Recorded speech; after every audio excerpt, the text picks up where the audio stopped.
This week on the sourdough trials, I used my discard to make homemade pizza dough. I also continue to add 20% wheat flour to my regular bake. First, I measure out 400 grams of bread flour.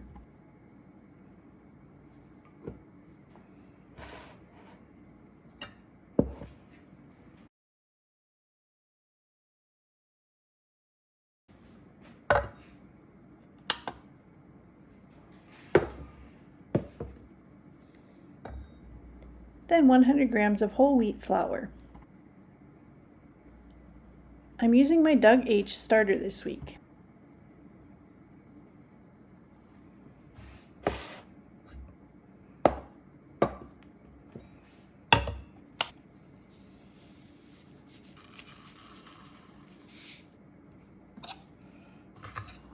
For my dough, I use about 9 grams of salt.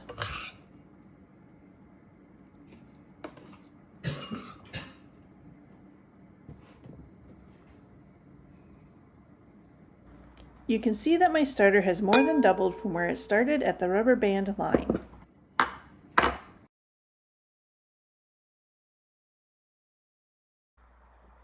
I stir it down and add 50 grams to my bowl.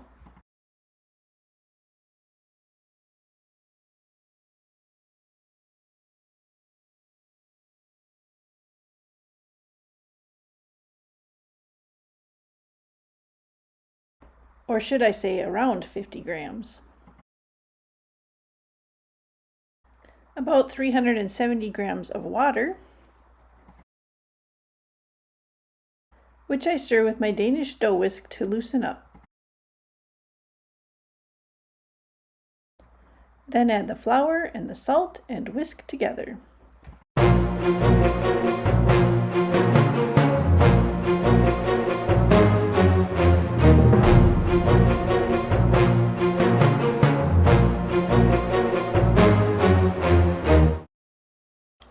Cover with plastic wrap until it's time to start the stretch and folds. I feed Doug H and leave it out until it's at least doubled again. Then he goes in the refrigerator until the next time I bake with it. I feed it the same from week to week. 50 grams of starter, 100 grams of water, 80 grams of all-purpose flour, 10 grams of rye flour, and 10 grams of white whole wheat flour.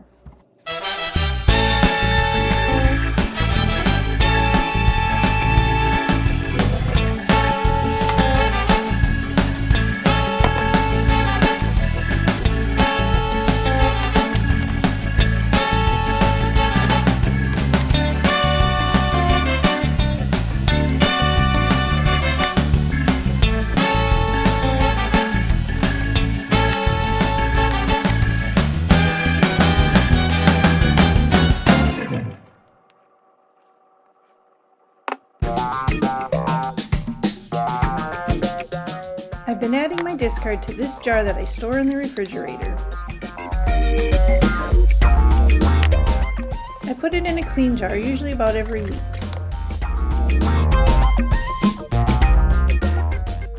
Okay, shaggy mess, let's whip you into shape.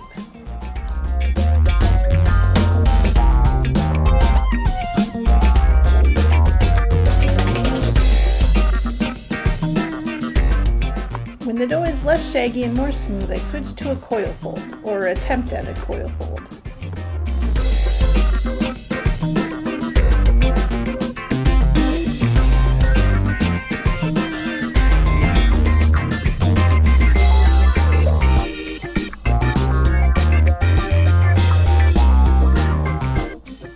When I say this has been bulk fermenting all day, it's usually from about 11 a.m. to after dinner, so probably around 7 p.m. that I shape my dough and then stash it in the refrigerator until I decide to bake it in the next day or two.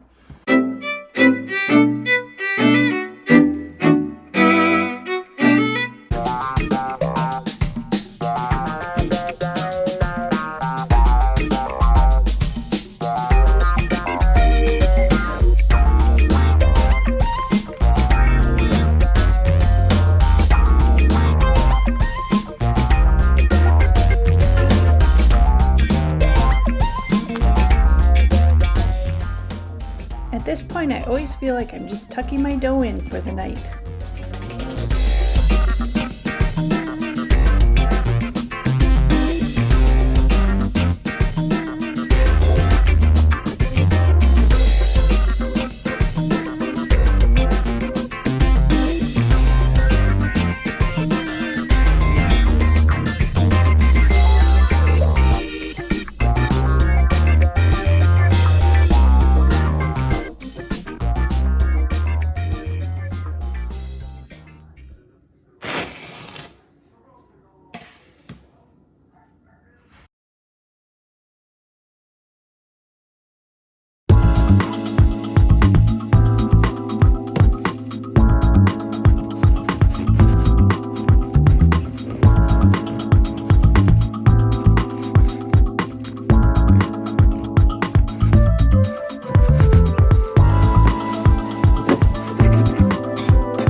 In the morning of pizza day, I start the dough by using this King Arthur Flour 00 pizza flour.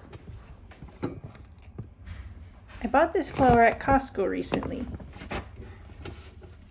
It's supposed to help produce both a chewy and crispy crust.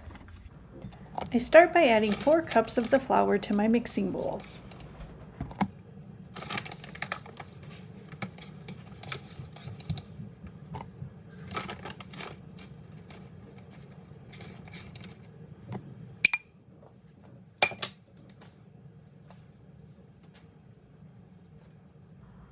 Then add 1.5 cups of water and 2 teaspoons of salt. Also add 2 tablespoons of olive oil and 1/2 cup of sourdough starter or discard. I used discard out of my jar, but it had been fed recently, so I'm not really sure which you would consider it. I have a standard pizza dough recipe that I use most of the time, so this is a new recipe for me. If you'd like to try my regular recipe, click on the link above.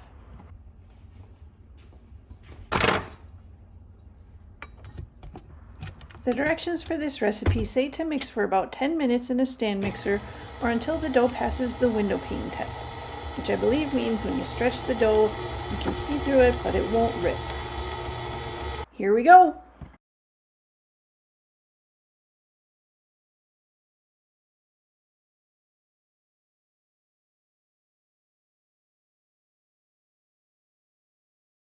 This definitely looks stickier than my usual dough.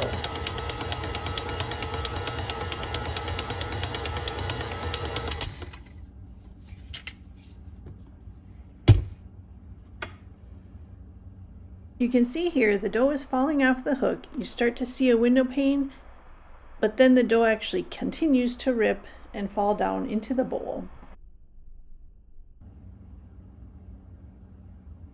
I'm going to add a little more flour and continue to mix.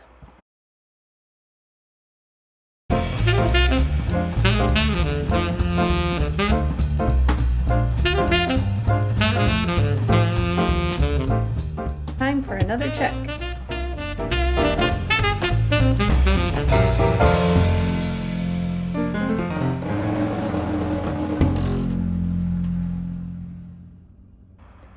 The dough is still really loose, and pretty soon you're going to see that it rips right off of the hook.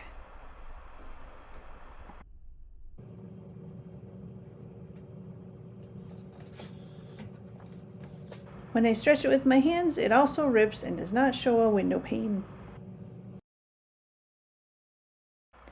So a little more flour and a little more mixing.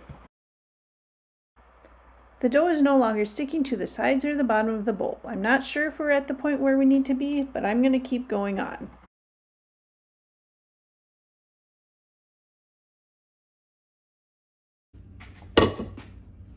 I move the dough to a lightly oiled bowl. Try to say oiled and bowl together without saying old bowl. Anyway, then cover it with plastic wrap and let it rise for about 8 hours.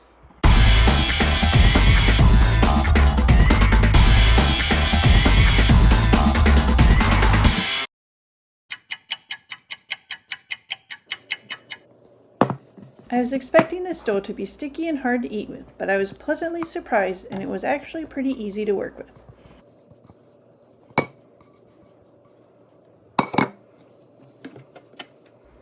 I split it into roughly equal portions of dough so I can make 2 pizzas.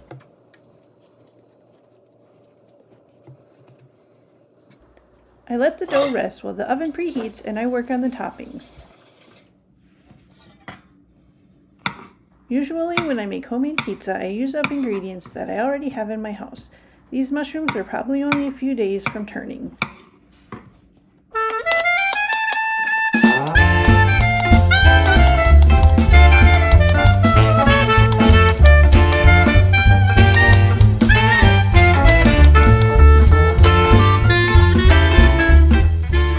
This ham did not get used for sandwiches this week.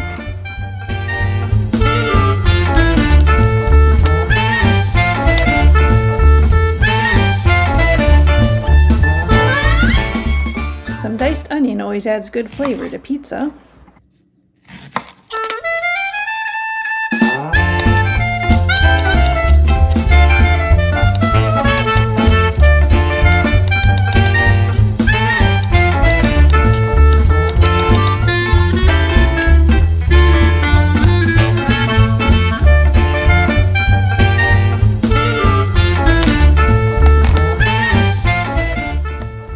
I had a few leftover chicken tenderloins.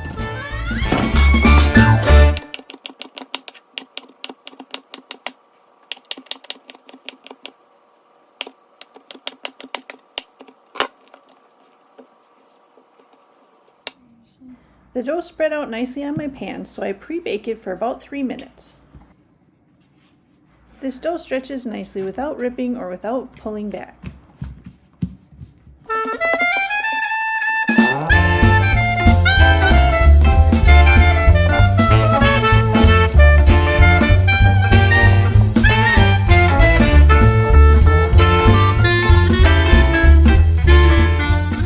Now that the first dough has been pre-baked, it's time to add the toppings. I have just enough sauce left in this jar for this one pizza.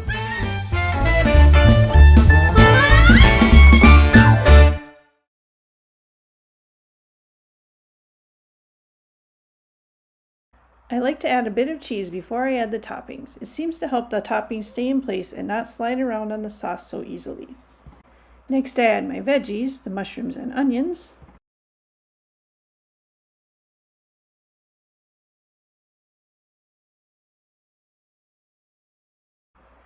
Then I cover with cheese.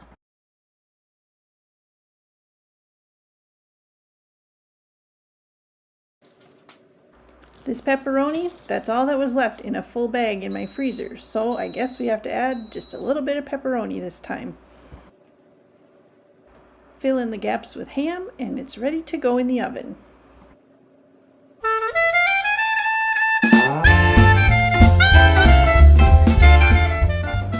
The second pizza I'm making is barbecue chicken, so I'm using barbecue sauce instead of regular pizza sauce.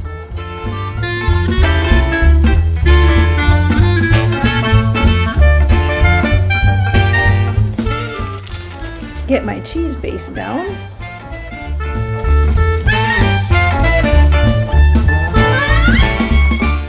Sprinkle on the onions. Add the diced chicken.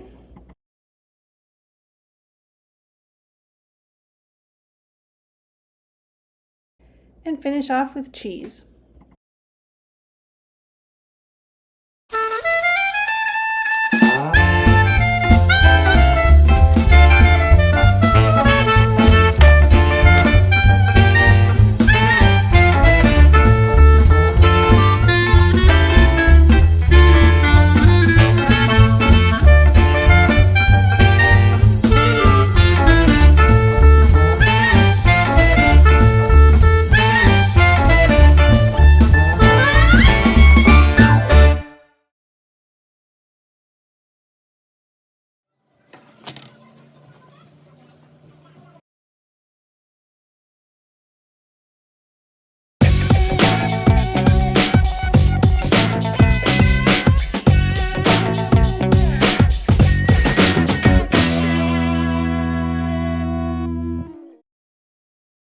Let's eat.